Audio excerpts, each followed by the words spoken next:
Welcome to our channel. Today we how to configure Smartsheet Gantt charts for scheduling step by step clearly. Open Smartsheet and log into your account. Navigate to the relevant project or create a new sheet for your Gantt chart. In the top left corner, click on the plus icon to add a new column. Name your new column task name for easy identification of project tasks. Next, create another column for start date to indicate when each task will begin. Add an end date column to specify when tasks are expected to be completed. You may also want to include a duration column if you wish to estimate how long tasks will take. Once your columns are set up, enter your tasks in the task name column. For each task, fill in the corresponding start date and end date. If you're using the duration column, input the number of days each task. To create your Gantt chart, click on the Gantt view icon located at the top right of the screen. Smartsheet will automatically generate a Gantt chart based on the dates you provided. Adjust the timeline view to fit your project by dragging the timeline bar.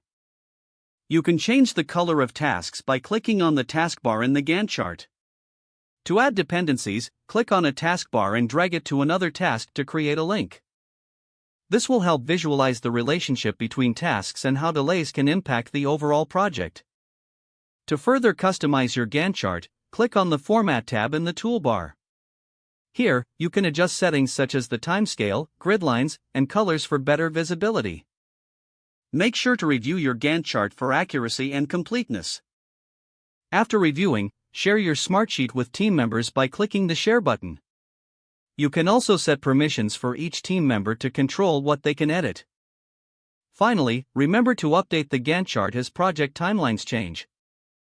This will ensure that everyone stays aligned and informed throughout the project lifecycle. If the page does not load, refresh the browser or try again in a private or incognito window. Make sure you are using the correct email address, then retype it carefully to avoid small typos. If your password is not accepted, use the reset option and create a new strong password you can remember. Check your spam folder for verification or security emails, then complete any requested confirmation steps. Enable two-factor authentication if available to improve account security and reduce unauthorized access risk. After signing in, review your profile details so your contact information and settings are accurate and current. Don't forget to like this video and subscribe to our channel for more step-by-step tech guides.